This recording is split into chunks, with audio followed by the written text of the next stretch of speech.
Assalamu alaikum wa rahmatullahi wa barakatuhu. Imam Muslim narrates in his Sahih, in his authentic collection of the hadith of the Prophet sallallahu alaihi wasallam, a hadith from Abu Sa'id al-Khudri, in which he says that the Prophet sallallahu alaihi wasallam said, "Whoever sees a wrong should change it by force. And if he is unable, then by words. And if he is unable, then within his heart. And that is the least of faith." This very important hadith tells us that the Muslim should be concerned with changing the society for the better, improving the society. We as Muslims cannot live in isolation, simply worshipping our Creator and allowing the society around us to crumble into corruption and disease and indecency. But we should try to be examples of the correct way of life to those people around us, and do our best to change what is wrong in our society as much as it is possible. Because, of course, none of us are commanded by Islam to do anything which is beyond our own individual abilities. As Allah subhanahu wa ta'ala said, what is good about this community is this desire, which is called Ammar Amonette or Nahy al-Munkar, which is changing the society by encouraging what is good and removing what is evil. In the 3rd chapter of the Quran, Al Imran, Allah said, "Kuntum khayra ummatin ukhrijat linnas." You are the best community that has been brought forth for the sake of humanity. The Muslim community is not the best because of their race or their lineage, but they are best because Allah subhanahu wa ta'ala has brought them forth for the sake of improving humanity, for improving the condition of the people whom they meet in this world. Why? Because they command what is right and they forbid what is wrong. They change the world. So when true Muslims exist in this world, they don't just leave the world as it was when they came in, but they do their best to improve what goes on around them. And so Muslims are always a benefit to any society in which they happen to live. Otherwise, they are not truly practicing the Islamic religion. So Muslims have an interest in what goes on in the community around them. Some people may want to change what goes on about them out of arrogance, or because they think, well, I'm better than those people, or I am, as they may say, have a holier-than-thou attitude, that I think I'm a better person, I am a more holy or righteous person than those around me. But that is not the true Islamic desire or motivation in Amr bil Ma'ruf and Nahy al-Munkar, or the desire to change and improve society. But my motivation as a true Muslim must be that I love for my brother what I love for myself, as the Prophet ﷺ explained to us. And so I love to live in the type of life that is acceptable to Allah subhanahu wa ta'ala. I hate that I would fall into sin and to harmful behaviors and practices.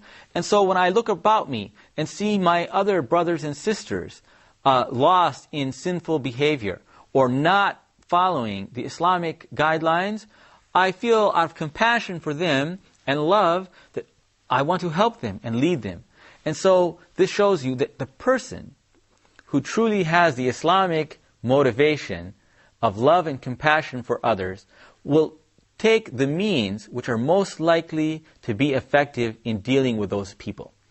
The person who tells other people what to do out of a bad attitude, thinking he's better, out of an attitude of arrogance, that person is going to be harsh and unjust and cruel in the way that he approaches people.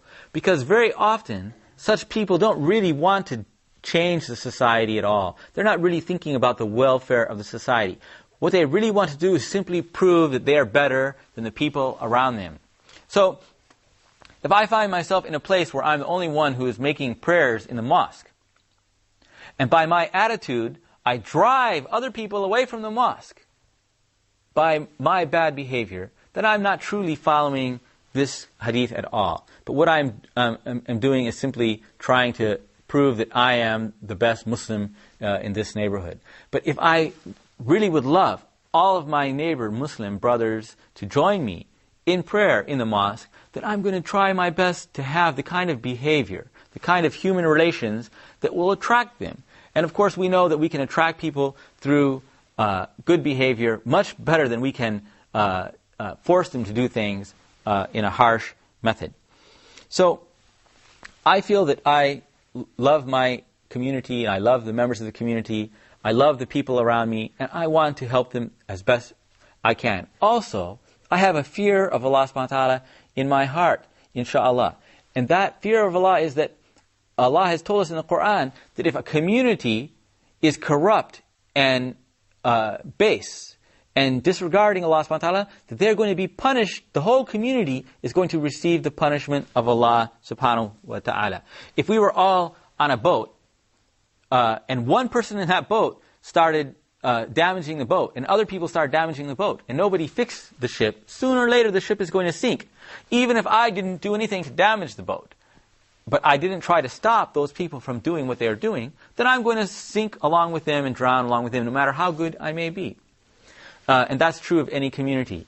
That if I see corruption all around me, evil behavior, indecency in public, in the Muslim countries, or in a Muslim community or neighborhood where people know better, and I say nothing, sooner or later that corruption is going to spread, and it's going to lead, by Allah's laws, by the laws of Allah's creation, leading indecent lives causes harm to spread among everybody. And so disease, crime, depression, mental illness, all kinds of things spread in societies because they have ignored the Islamic criteria for living an Islamic life.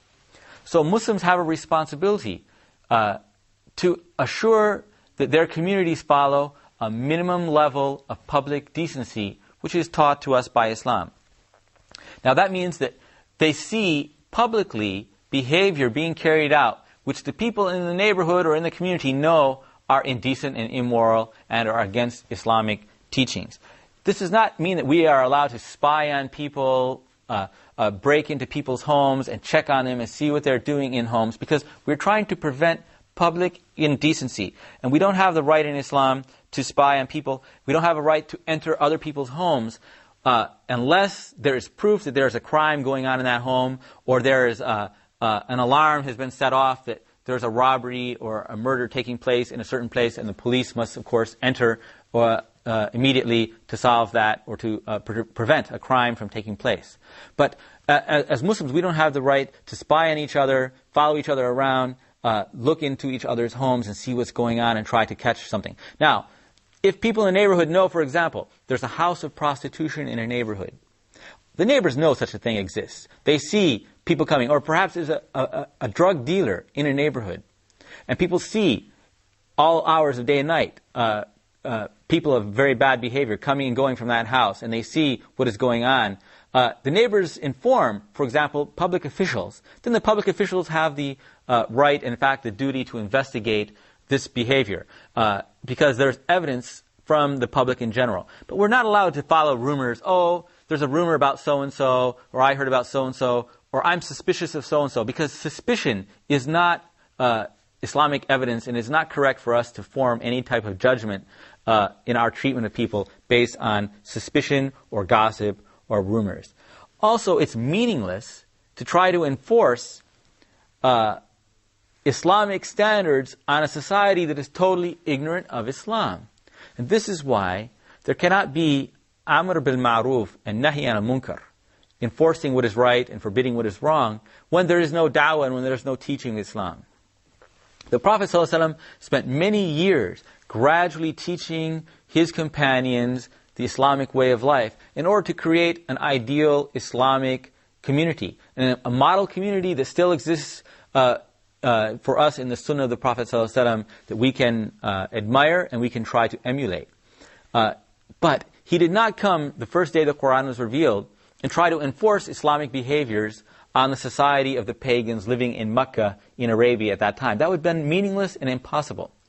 First, you have to raise up community standards through da'wah, through teaching, through reminding them with words of the Islamic standards. And after the Muslim community as a whole accepts the standards of behavior that are taught by Islam, then it's possible legally to enforce those standards, because they became the standards that are accepted by everyone in the community, and it's not permitted for one or a few individuals to break those standards. So by this hadith, we have three different levels of enforcement. One is by legal authority, the person who has the right legally to enforce. Not only, for example, in the government, but for example, in the traditional family, the father has the right to enforce correct behavior on his children, on his wife, on the people living in his household, correct Islamic behavior. In traditional communities, the elders of the community are also obeyed, and so he has the right to and duty to command people to do what is right and forbid what is wrong. Otherwise, it is our duty to preach, to teach the public in general, and also when we see individuals, to try to talk to them. But if I want to affect, with my words, affect an individual, then the best way to do that is secretly and private, not to humiliate that person, not to drive that person away, but try to attract him to Islam and to talk to him privately, quietly, and advise him. And lastly, if I'm powerless to change my society, even by preaching, talking, reasoning, at least I have to not be attracted to their lifestyle in my heart. But I must in my heart know what is right and wrong, love what is right, and detest in my heart what is wrong, even if I'm the only person left in the society who is following the Islamic teachings. That, the Prophet ﷺ called the least part of Iman. The least part of faith is to love the truth and to hate what is wrong. وَجَزَاكُمْ اللَّهُ خَيْرًا. وَالسَّلَامُ عَلَيْكُمْ وَرَحْمَةُ اللَّهِ وَبَرَكَاتُهُ.